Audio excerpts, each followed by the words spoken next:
Welcome student on my YouTube channel Basic Chemistry by S.K. Dubey. Once again we are going to start the solid state, the remaining topics which are not studied by us. तो उसी के आगे हम लोग चालू करेंगे। अगर अभी तक आपने पिछले जो सॉलिड स्टेट से रिलेटेड वीडियोज़ हैं उसको नहीं देखा है तो चैनल को सब्सक्राइब कीजिए और उन वीडियोज़ को देखिए। आज इस वीडियो में हम सॉलिड स्टेट से रिलेटेड दो बहुत ही इम्पॉर्टेंट टॉपिक्स को पढ़ेंगे, जिसमें एक टॉपिक जो है वह आपका है कोऑर्डिनेशन नंबर और दूसरा टॉपिक जो है वह आपका है close packing in the crystals. ठीक है, तो लेट्स स्टार्ट द वीडियो। सबसे पहले हम देखते हैं कोऑर्डिनेशन नंबर। कोऑर्डिनेशन नंबर को हिंदी में उप सह संयोजन संख्या कहा जाता है। यानी कोऑर्डिनेशन नंबर क्या है? एक संख्या है।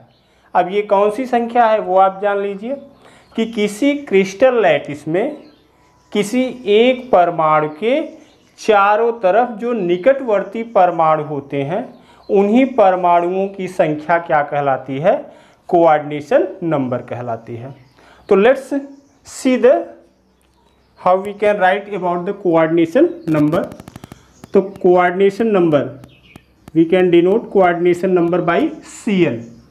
C means coordination, N means number. तो CN represents means coordination number represents the number of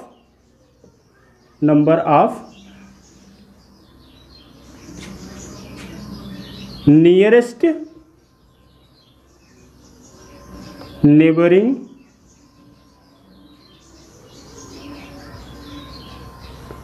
atoms around an atom in crystal lattice। तो कोऑर्डिनेशन नंबर क्या है? Coordination number represents the number of nearest neighbouring atoms around an atom in the crystal lattice. यानी किसी crystal जालक में किसी एक परमाणु के चारों तरफ जो निकटवर्ती परमाणुओं की संख्या है वही संख्या क्या कहलाती है? कोऑर्डिनेशन नंबर कहलाती है। अगर आयनिक क्रिस्टल है तो for ionic crystals coordination number represents the number of oppositely charged ions around an ion। यानी किसी आयनिक क्रिस्टल में जो कोऑर्डिनेशन नंबर होता है वह अपोजिटली चार्ज्ड आयनों की संख्या होती है जो किसी एक आयन के चारों तरफ उपस्थित होते हैं।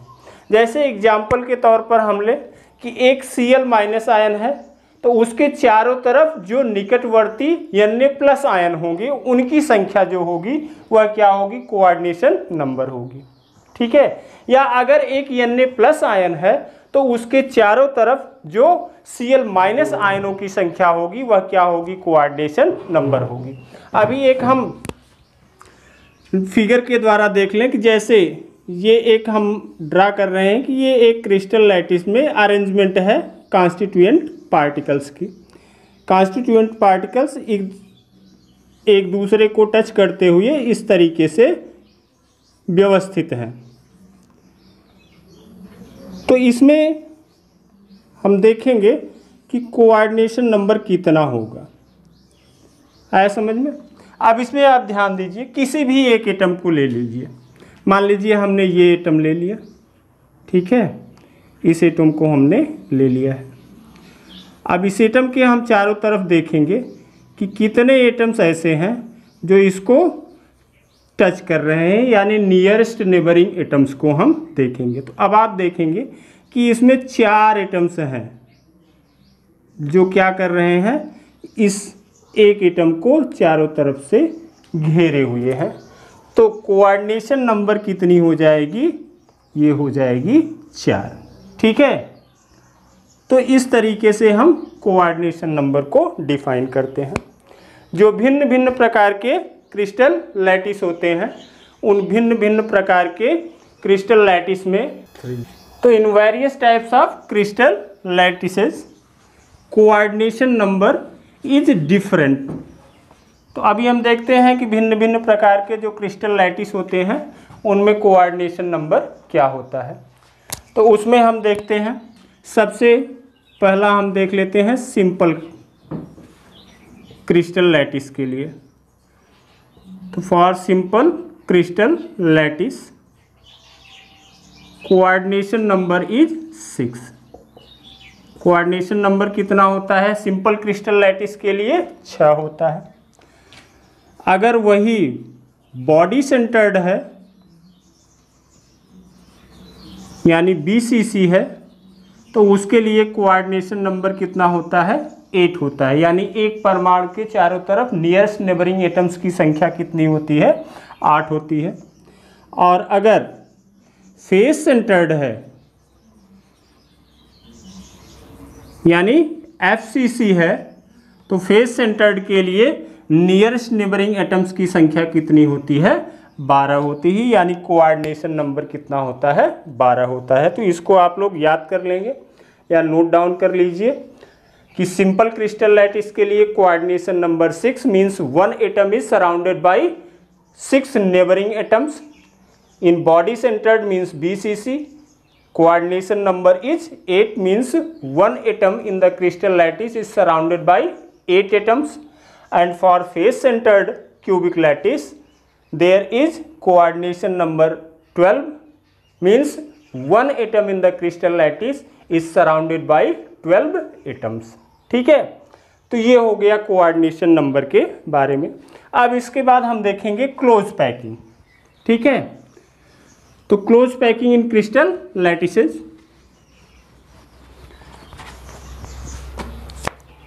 तो close packing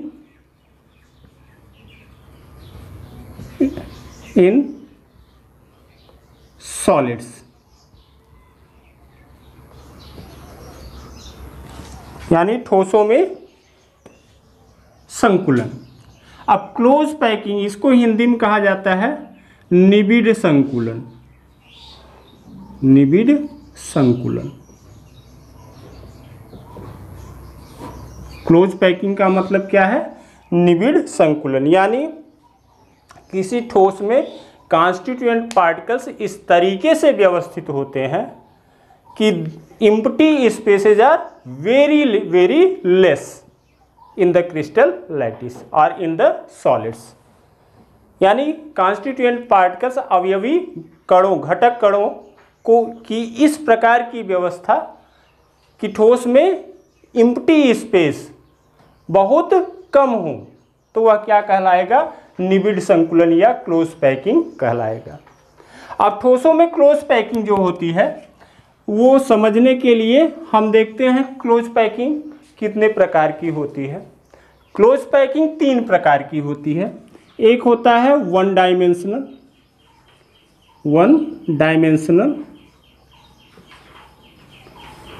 close packing.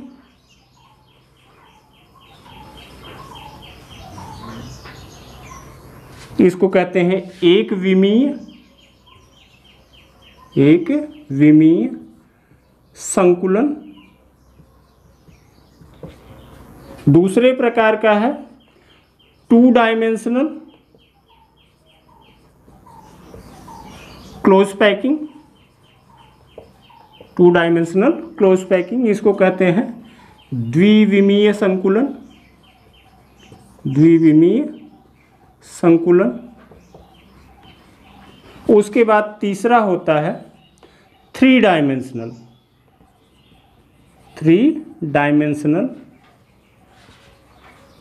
Close packing. इसको कहते हैं त्रिविमीय संकुलन। ठीक है,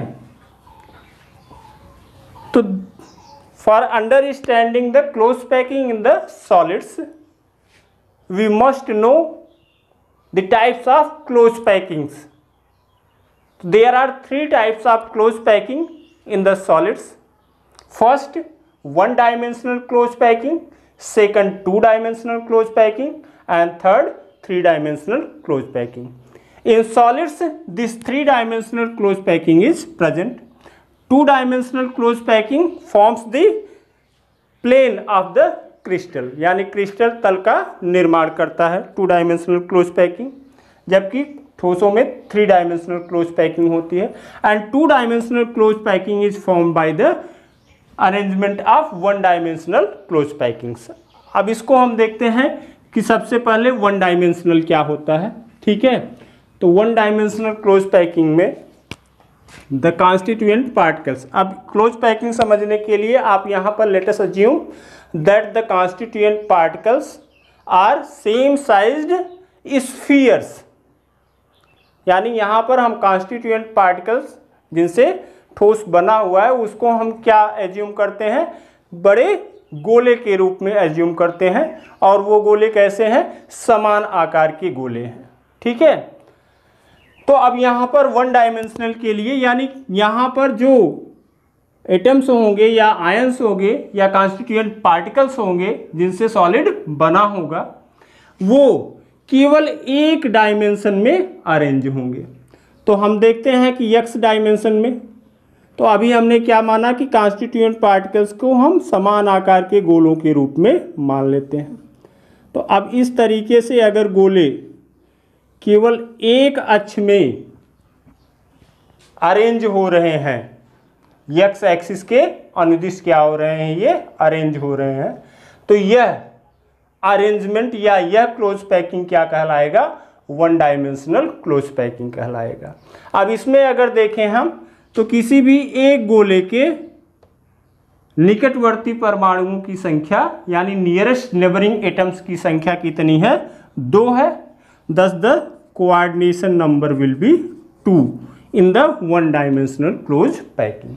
ठीक है, तो वन डायमेंशनल क्लोज पैकिंग में the spheres are arranged only in one dimension and the coordination number is 2. ठीक है, तो किसी भी एक परमाणु को आप ले लेंगे, उसके दोनों तरफ केवल 2 परमाणु होंगे जो उसको टच करते हुए उपस्थित होंगे, इसलिए कोऑर्डिनेशन नंबर कितना होगा, 2 होगा. ठीक है, अब इसके बाद हम देखते हैं द्विविमीय संकुलन यानी टू डायमेंशनल अरेंजमेंट. तो टू डायमेंशनल अरेंजमेंट में अरेंजमेंट एक्स और वाई दोनों एक्सिस में होता है, यानी हॉरिजॉन्टल भी होगा और वर्टिकल अरेंजमेंट भी होगा. ठीक है, तो हम देखते हैं कि इसमें किस प्रकार से अरेंजमेंट हो सकता है. तो लेट अस अरेंज दी स्फीयर्स. तो अब इस तरीके से ये एक वन डायमेंशनल अरेंजमेंट हो गया. अब इसमें आप देखेंगे तो यहाँ पे पिट्स दिखाई दे रहे हैं. क्या है, गोलों के बीच में ये देखिए गर्त दिखाई पड़ रहे हैं, पिट्स दिखाई पड़ रहे हैं. तो अब इसमें दूसरी पंक्ति का अरेंजमेंट जो है वह 2 तरीके से हो सकता है.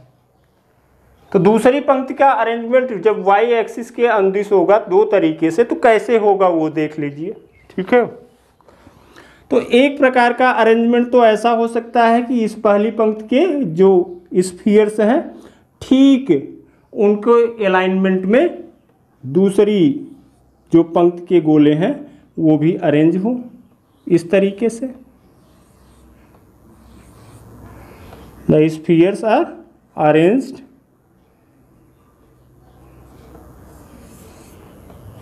in the alignment of spheres of the first row.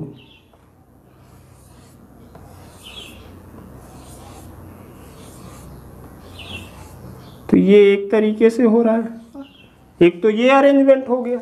ठीक है, और दूसरा अरेंजमेंट कैसे होगा वो भी देख लेते हैं. ठीक है, तो यहाँ पर ये समान आकार के गोले. अब यहाँ पे आप ध्यान देंगे कि जब आप फिगर बनाएंगे तो जो गोले होंगे वो आप समान आकार के बनाइएगा. यहाँ पे हम चूंकि हाथ से बना रहे हैं ठीक है, हमारे प्रकार नहीं है, तो हो सकता है कि गोलों के आकार कुछ छोटे बड़े हो जाए, लेकिन आप जब इसको बनाएंगे तो आप ध्यान रखेंगे कि सभी गोलों का डायमीटर जो हो वो समान रहे। ठीक है, तो एक अरेंजमेंट ये हुआ। अब दूसरा अरेंजमेंट हम क्या करें कि जो दूसरी रो के गोले हैं, पंक्ति के गोले हैं, उनको इन पिट्स को भरते हुए हम अरेंज करें इस तरीके से। ठीक है, तो ये दूसरी पंक्ति के गोले क्या कर रहे हैं, वो इनको घेर रहे हैं। ठीक है, इस तरीके से। अब इसके बाद तीसरी पंक्ति के गोले जो हैं वो भी क्या करेंगे कि इनको बढ़ते हुए व्यवस्थित कर दें इन पिट्स को। ठीक है, फिर चौथी पंक्ति के जो गोले हैं उनको भी इस तरीके से पिट्स को भरते हुए हम अरेंज करते चले जाएं। ठीक है, तो दो प्रकार से अरेंजमेंट हुआ, एक इसमें हो गया और ये दूसरे प्रकार का हो गया। ठीक है, अब ध्यान दीजिए कि इसमें अगर हम लेते हैं किसी भी एक गोले को, मान लीजिए हमने इस गोले को ले लिया। ठीक है, तो इसके जो नियरेस्ट नेबरिंग एटम्स की संख्या है वो कितनी है, 4 है, जो इसको टच कर रहे हैं। तो ये हम इनके केंद्र बना देते हैं। ठीक है, और केंद्र बनाने के बाद जब हम इनको मिलाते हैं, ठीक है, तो मिलाने के बाद हमें क्या प्राप्त हो रहा है, एक स्क्वायर प्राप्त हो रहा है। ठीक है, तो अगर 2 डायमेंशंस में अरेंजमेंट ऑफ स्फीयर्स इस तरीके का है तो उसको क्या कहते हैं, स्क्वायर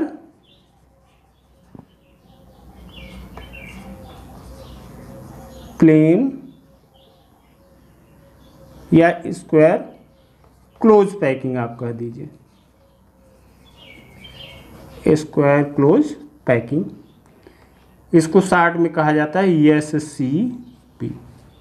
ठीक है, और इसमें अब 4 गोले ऐसे हैं जो इसको टच कर रहे हैं, thus the coordination number is 4। तो इस प्रकार अगर spheres are horizontally and vertically aligned with each other, then the type of 2-dimensional closed packing is known as square closed packing, SCP, and in this type of closed packing coordination number will be 4। ठीक है, अब दूसरे प्रकार का देख लेते हैं। इसमें हम किसी एक गोले को ले लें, मान ली इसको हमने ले लिया, तो अब अगर इसके नेबरिंग एटम्स को देखेंगे तो नंबर ऑफ एटम्स कितने हैं, 6 हैं। 1 2 3 4 5 और 6 हैं। अगर इनके हम सेंटर्स को मिला देते हैं, यानी इनके केंद्र को मिला देते हैं, तो हमने केंद्र को क्या किया, मिला दिया। तो मिलाने के बाद हमें क्या प्राप्त हो रहा है, एक हेक्सागोनल स्ट्रक्चर प्राप्त हो रहा है। तो हेक्सागोनल स्ट्रक्चर प्राप्त होने के कारण इसको कहते हैं hexagonal 2D close packing, HCP। क्या कहा जाता है, हेक्सागोनल 2D क्लोज पैकिंग, यानी खटकोणीय द्विविमीय निबिड़ संकुलन। ठीक है, अब यहाँ पे ध्यान दें कि number of nearest neighbouring atoms कितने हैं, 6 हैं, thus the coordination number will be 6। तो कोऑर्डिनेशन नंबर कितना होगा, इसमें 6 होगा। ठीक है, तो ये 2 प्रकार का अरेंजमेंट 2 डायमेंशनल क्लोज पैकिंग में मिलता है। एक में क्या होता है कि spheres are aligned horizontally and vertically, यानी गोले जो होते हैं वो क्षैतिज और ऊर्ध्वाधर रूप से एक दूसरे से संरेखित होते हैं, यानी एक सीधी रेखा में होते हैं। और दूसरे में क्या होता है कि दूसरे में जो फर्स्ट रो के स्फीयर्स होते हैं वो थर्ड रो के स्फीयर्स के साथ अलाइंड होते हैं, और जो सेकंड रो के स्फीयर्स होते हैं वो फोर्थ रो के स्फीयर्स के साथ अलाइंड होते हैं। ठीक है, तो अभी अगर हम इस फर्स्ट रो को ए मान ले तो ये वाली रो क्या होगी, बी कहलाएगी, फिर ये वाली रो क्या होगी, ए कहलाएगी, और फिर ये वाली रो क्या कहलाएगी, बी कहलाएगी। तो this type of arrangement is also known as A B packing. क्या कहा जाता है, ए बी पैकिंग कहा जाता है इन टू डायमेंशन, ठीक है। और इसमें देखें तो सभी रो जो हैं वो एक समान है, और अगर सभी रो एक समान है तो सबको हम ए से प्रदर्शित कर सकते हैं। तो we can denote all the rows by A, then this type of close packing is known as A close packing in two dimension. ठीक है, तो ये दो प्रकार की क्लोज पैकिंग हमें किसमें देखने को मिलती है, टू डायमेंशनल क्लोज पैकिंग यानी द्विविमीय संकुलन में देखने को मिलती है। ठीक है, इसके बाद तो this type of arrangement can be also known as A B close packing in 2D। ठीक है, 2D मीन्स टू डायमेंशन। इसके बाद देखते हैं कि अभी इसी में थोड़ा सा और आप समझ लीजिए। ठीक है, वो समझना क्या है कि यहाँ पे आप देख रहे होंगे कि इतना क्लोजली अरेंजमेंट करने के बाद भी देखिए ये फ्री स्पेसेज, इम्पटी स्पेसेज आपको दिखाई पड़ रहे हैं। ये इम्पटी स्पेसेज को क्या कहा जाता है, वाइड्स कहा जाता है। क्या कहते हैं, वाइड्स यानी रिक्तियाँ। क्या कहते हैं, रिक्तियाँ कहते हैं। इसमें भी देखिए ये वाइड्स आपको दिखाई पड़ रही हैं, ये जो गोलों के द्वारा घेरी नहीं गई हैं। और इसमें भी आप देखें तो यहाँ पर भी आपको रिक्तियाँ, ये देखिए ये आपको दिखाई पड़ रही हैं। तो ये रिक्तियों को क्या कहा जाता है, ये कहा जाता है वाइड्स। क्या कहेंगे, वाइड्स या रिक्तियाँ कहेंगे। ठीक है, तो ये हो गया। अब ध्यान दीजिए, अगर स्क्वायर क्लोज पैकिंग है या सीपी है in two dimension, then 52.4% space is occupied by spheres and 47.6% space is empty।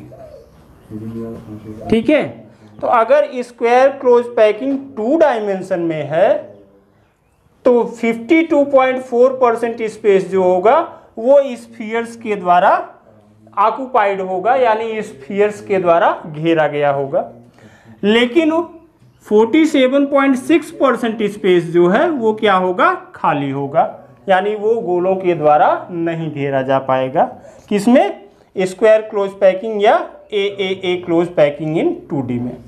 अब इसमें देख लेते हैं कि हेक्सागोनल 2D क्लोज पैकिंग में ऑक्युपाइड स्पेस जो है, ऑक्युपाइड स्पेस वो कितना होता है, 60.4%।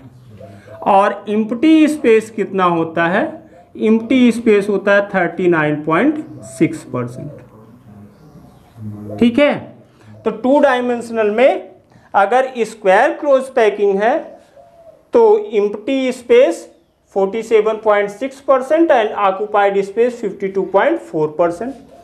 और अगर वो हेक्सागोनल 2D क्लोज पैकिंग है तो ऑक्युपाइड स्पेस 60.4% और एम्प्टी स्पेस कितना होगा, 39.6%। ठीक है, ये आप लोग नोट कर लेंगे। ठीक है, इसके बाद फिर आगे चलेंगे। इसको आप लोग नोट डाउन कर लीजिएगा, ठीक है, या स्क्रीनशॉट लेकर के आप लोग रख लीजिए। इसके बाद आगे चलते हैं 3D क्लोज पैकिंग पर, ठीक है। अब 3D क्लोज पैकिंग, तो चलिए देखते हैं 3D क्लोज पैकिंग यानी त्रिविमीय निबिड संकुलन, ठीक है। तो 3D क्लोज पैकिंग देख लें। 3D क्लोज पैकिंग, अब शुरू में ही आपको हमने बताया था कि ठोसों में, सॉलिड्स में यही त्रिविमीय क्लोज पैकिंग पाई जाती है, त्रिविमीय निबिड संकुलन। तो यही 3 डायमेंशनल क्लोज पैकिंग ठोसों में पाई जाती है, सॉलिड्स में 3 डायमेंशनल क्लोज पैकिंग होती है। और इसमें the crystal plane was formed by 2 dimensional close packing. Crystal तल का निर्माण कैसे होता है? 2 डायमेंशनल क्लोज पैकिंग के द्वारा होता है, ठीक है। और उसी में फिर क्या होता है कि अरेंजमेंट्स होते रहते हैं, ठीक है। तो चलिए देखते हैं त्रिविमीय निबिड संकुलन यानी 3 डायमेंशनल क्लोज पैकिंग। तो 3 डायमेंशनल क्लोज पैकिंग जो होती है वो 2 प्रकार से हो सकती है। एक होता है 3 डायमेंशनल क्लोज पैकिंग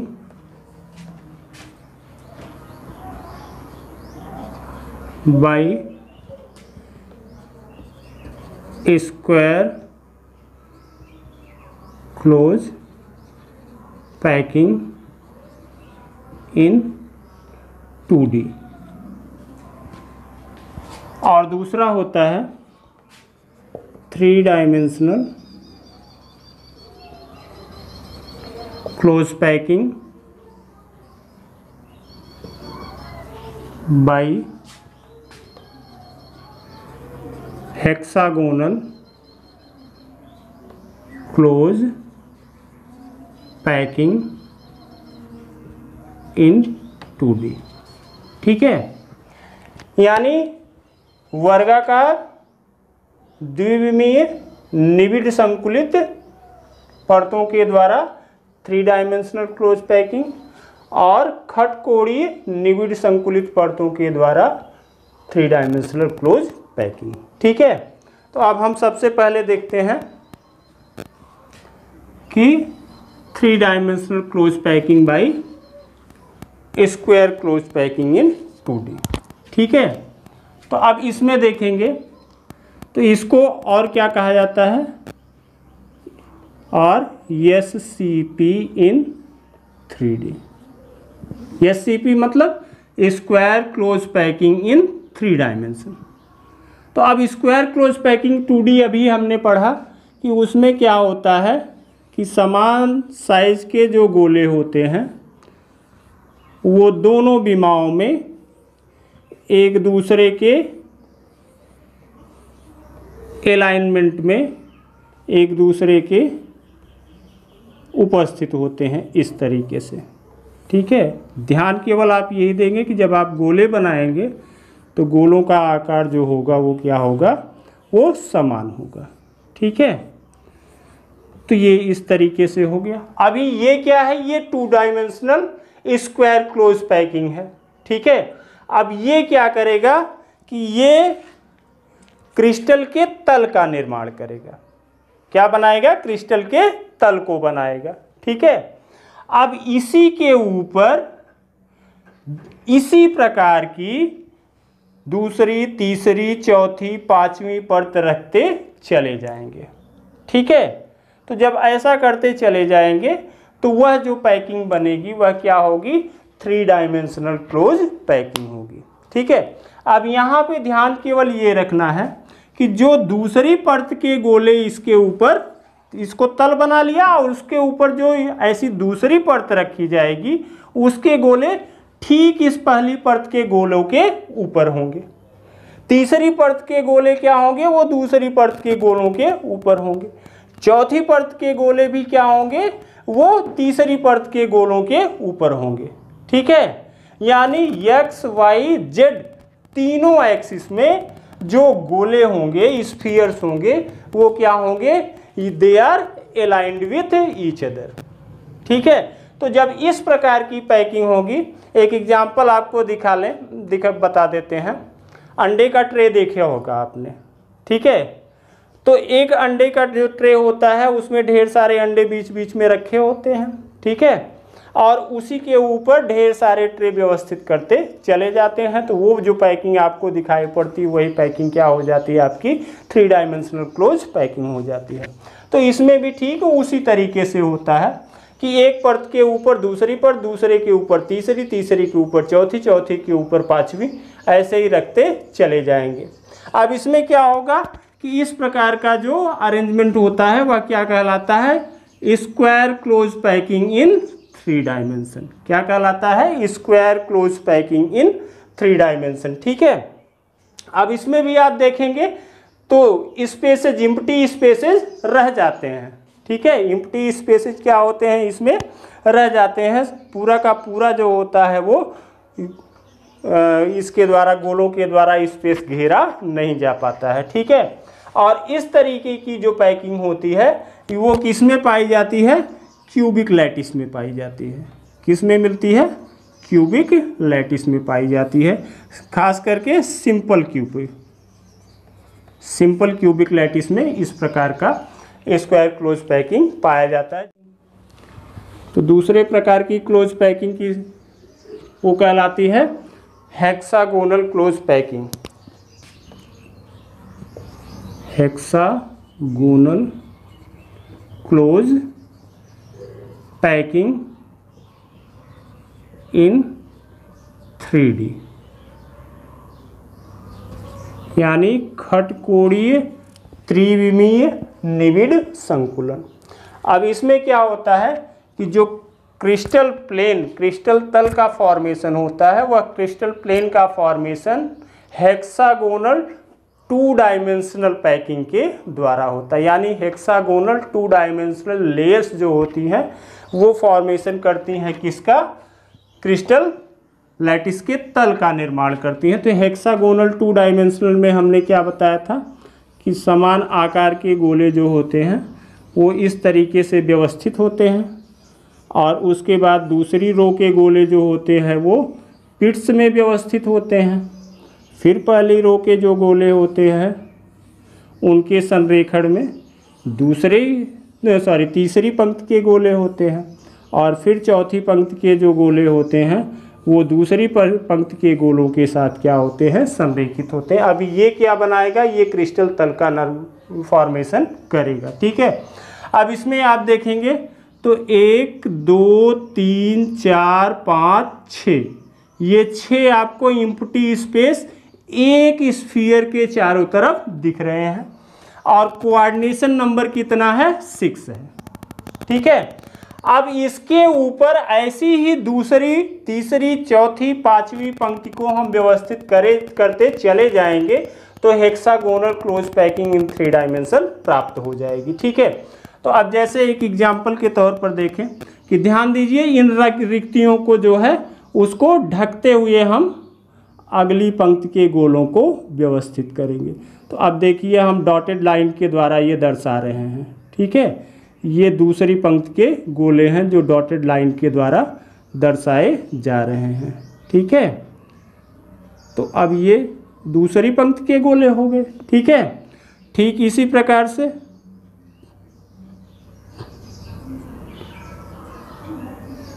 ये आपके क्या हो जाएंगे, दूसरी पंक्ति के गोले हो गए।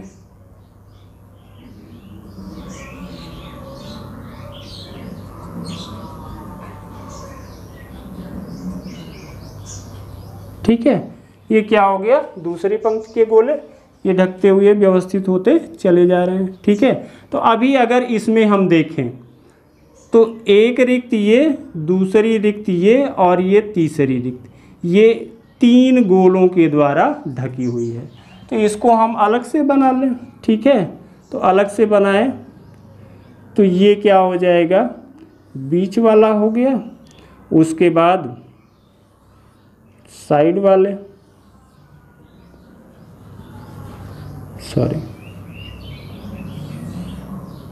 इसको टच करते हुए दूसरी पंक्ति के 6 गोले होंगे जो इसको टच कर रहे होंगे।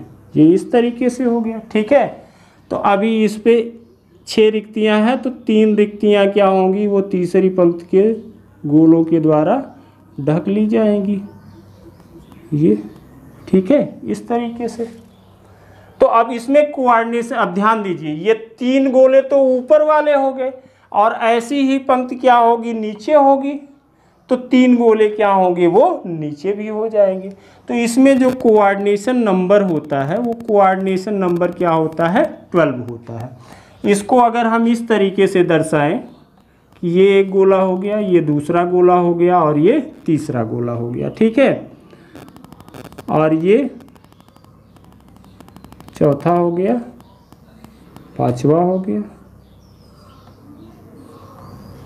और 6वां हो गया। ठीक है, तो ये हो गया और इनको मिला दें। मिलाने का मतलब ये है कि ये गोले एक दूसरे को टच कर रहे हैं, ये गोले क्या कर रहे हैं, एक दूसरे को टच कर रहे हैं। तो अभी रिक्तियां देखें, एक तो रिक्ति ये बनेगी, दूसरी ये बनेगी, तीसरी ये बनेगी, ये चौथी, ये 5वीं और ये 6वीं। ये 6 वाइड्स होंगी एक गोले के चारों तरफ। अब इसके ऊपर 3 गोले रखे जाएंगे। एक रिक्त गोला जो होगा वो इस रिक्ति को क्या करेगा, वो कवर करेगा। दूसरा गोला जो होगा वो इसको और तीसरी इसको, यानी 3 गोले जो होंगे वो एक दूसरे को टच करते हुए इस तरीके से व्यवस्थित होंगे ऊपरी परत में। अब ध्यान दीजिए, ये किसको कवर कर रहा है, फर्स्ट रिक्ति को, ये किसको कवर कर रहा है, इसको, और ये किसको कवर कर रहा है, इसको। ठीक है, और इसके बाद ऐसे ही 3 गोले क्या होंगे, वो नीचे वाले भी परत में होंगे। ठीक है, तो ये हो गया। यहाँ पे ध्यान दीजिए, ये डॉटेड लाइन जो हम बना रहे हैं इसका मतलब ये है कि ये तीनों गोले टच कर रहे हैं एक दूसरे को। अब ये पहला गोला क्या करेगा, इस रिक्ति को कवर करेगा, ये दूसरा वाला इसको कवर करेगा और ये तीसरा वाला इसको कवर करेगा। ठीक है, तो इस टाइप का अगर अरेंजमेंट है, तो अब इसमें देखिए, अगर इस पंक्ति को हम ए मान लें तो ये क्या हो जाएगी, बी हो जाएगी, और ये फिर क्या हो जाएगी, ए हो जाएगी। ठीक है, तो ए बी प्रकार का अरेंजमेंट होगा। एक स्फीयर को 6 स्फीयर उसी परत में टच करेंगे, 3 स्फीयर्स ऊपरी वाली परत में टच करेंगे और 3 स्फीयर्स निचली वाली परत में टच करेंगे। इसलिए कोऑर्डिनेशन नंबर कितना हो जाएगा, 12 हो जाएगा। ठीक है, तो ये तो एक प्रकार का हो गया। अगर इस तरीके का क्लोज पैकिंग है तो वह क्लोज पैकिंग क्या कहलाता है, HCP, यानी हेक्सागोनल क्लोज पैकिंग इन 3 डायमेंशन, इन 3D। ठीक है, इसको और क्या कहते हैं, इसको और कहते हैं AB टाइप की क्लोज पैकिंग। ठीक है, तो ये हो गया। इसमें एक दूसरे प्रकार की होती है। अब तो एक प्रकार हो गया हेक्सागोनल में HCP या AB क्लोज पैकिंग। अब दूसरा प्रकार हम देखते हैं कि इसमें दूसरे प्रकार से कैसे अरेंजमेंट हो सकता है। ठीक है, तो अभी देखिए, ये हमने बताया कि जो पहली परत है, तो पहली परत वाले में गोले के ऊपर क्या है, दूसरी पंक्ति के गोले इन रिक्तियों को ढकते हुए व्यवस्थित हो रहे हैं। ठीक है, और जो तीसरी पंक्ति होगी वो, अब रिक्तियां ध्यान दीजिएगा कि 1, 2 और 3, यही 3 रिक्तियां 3 गोलों के द्वारा ढकी गई हैं। 1, 2 और 3, ये 3 रिक्तियां गोलों के द्वारा ढकी नहीं गई हैं। तो आप ध्यान देंगे कि ये जो रिक्ति होगी इसको कहते हैं टेट्राहेड्रल वाइड, और ये जो ढकी नहीं गई हैं इनको कहते हैं ऑक्टाहेड्रल वाइड। ठीक है। तो अब अगली पंक्ति के जो लेयर के जो स्फीयर्स हैं उनको हम क्या करेंगे कि ये जो ऑक्टाहेड्रल रिक्ति है इसको ढकते हुए हम व्यवस्थित करेंगे। तो जब इसको ढकते हुए व्यवस्थित करेंगे तो अब यहाँ पे ध्यान दें, इसी में ये एक गोला हो जाएगा, ये क्या होगा, दूसरा गोला हो जाएगा, ये एक हो गया, ये दूसरा हो गया, और ये एक रिक्ति है तो ये तीसरा हो गया। ठीक है, इस तरीके से हो गया। और ये क्या था, ये दूसरी वाली पंक्ति का था।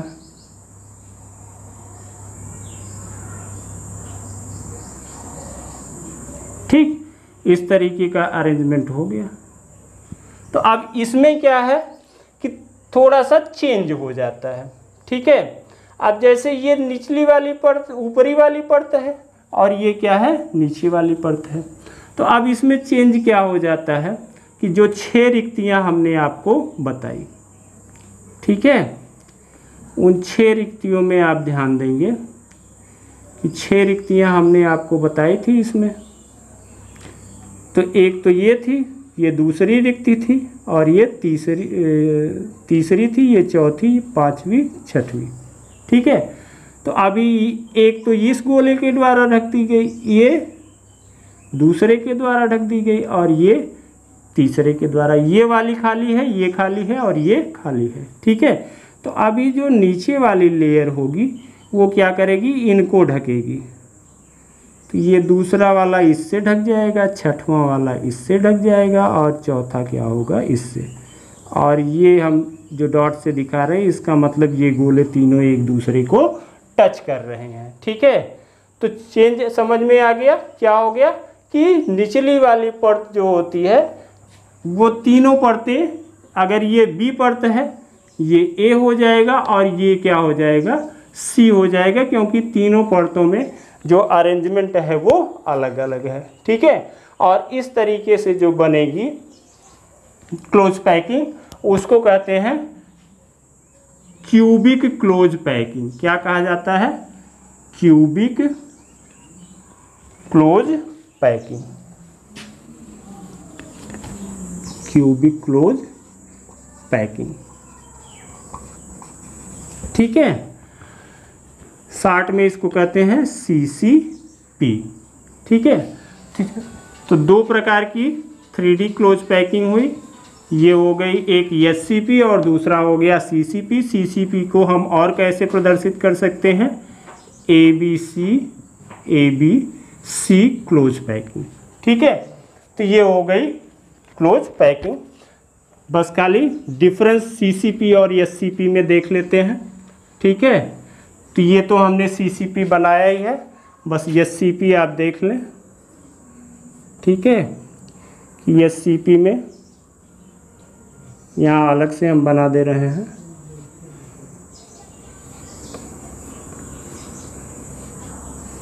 अब इनको मिलाने का मतलब ये है कि ये गोले जो हैं वो एक दूसरे को स्पर्श कर रहे हैं। ये रिक्ति है, ये भी रिक्ति है, ये भी रिक्ति रहेगी, ये भी रिक्ति होगी, और ये सभी क्या होंगे, वाइड्स होंगे। अगर SCP है तो SCP में क्या होगा कि ये गोला इसको ढकेगा रिक्ति को, ये वाला इस रिक्ति को ढक लेगा, और ये वाला इस रिक्ति को ढक लेगा। ठीक है, और ठीक इसी प्रकार से इसमें भी हो जाएगा। ठीक है, कि ये वाला गोला जो होगा वो क्या करेगा, इस रिक्ति को, पहली वाली को ढकेगा, और ये वाला इसको ढकेगा, और ये पांचवा वाला इसको ढकेगा। तो ये दिखाई पड़ रहा है। ठीक है, तो इसमें क्या है कि ABA, ठीक है, और इसमें क्या है ABC, डिफरेंस दिख रहा है। ठीक है, तो यहाँ पे क्या होता है कि जो फर्स्ट लेयर होती है 2 डायमेंशनल, वह थर्ड लेयर के साथ, और जो सेकंड लेयर होती है वो 4th लेयर के साथ एक अलाइनमेंट में होती है।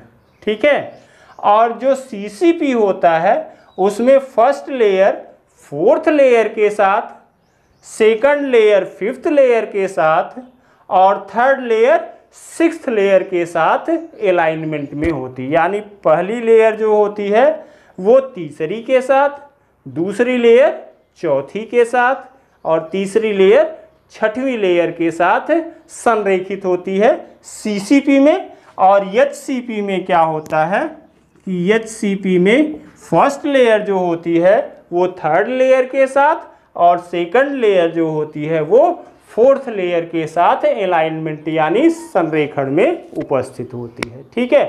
अब इसके बाद एचसीपी और सीसीपी दोनों में ऑक्युपाइड स्पेस जो होते हैं, ऑक्युपाइड स्पेस कितने होते हैं, वो 74% और इम्प्टी स्पेस जो होता है वो कितना होता है, 26% होता है।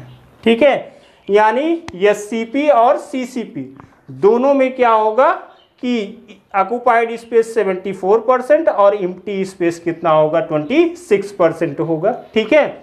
और जो कोऑर्डिनेशन नंबर होगा CN वह कितना होगा, 12 होगा, दोनों में, एचसीपी में और सीसीपी में।